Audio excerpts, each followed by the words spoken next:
It's funny how we embrace and enjoy all these laws in our lives.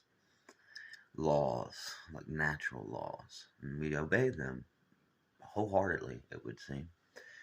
And people, uh, I think they forget that all these natural laws that they are building or, keeping structure in their lives with, they all come from God, right?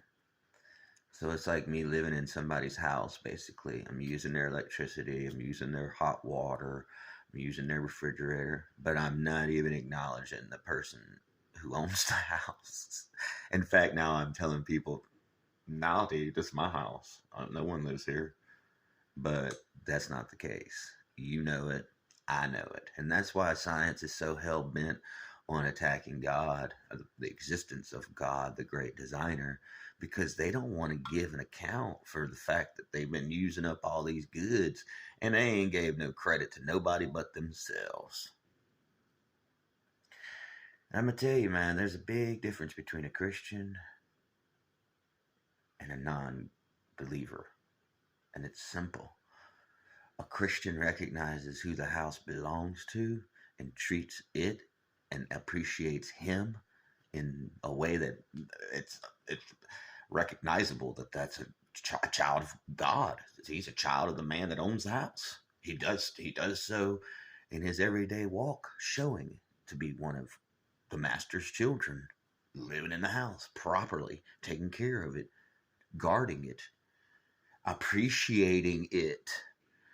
So here we are. We're left unaware of the fact that we don't, the blood that's running through our veins is trickled down all the way from Adam in his fallen state. And now we are indeed unaware, as he was, for whatever reason, of the goodness of God.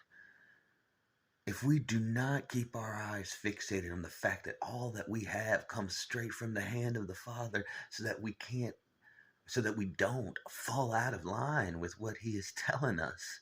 Look, here we go.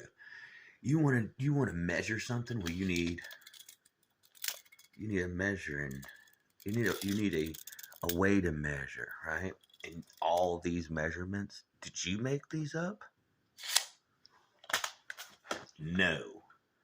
It was here when you got here, and it was given to man by God, just like every other thing we enjoy daily.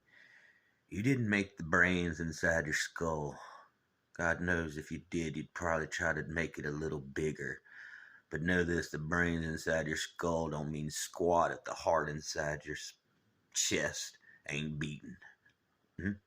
And if you're not acting according to God's will in your life, and if you're not giving God the glory that he deserves in this life, well, my friend, you're failing.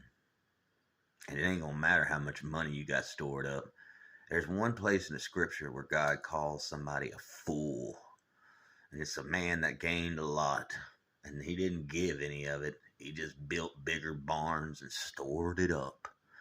Now I ask you, my friend, you want to be millionaire, billionaire types? You fool.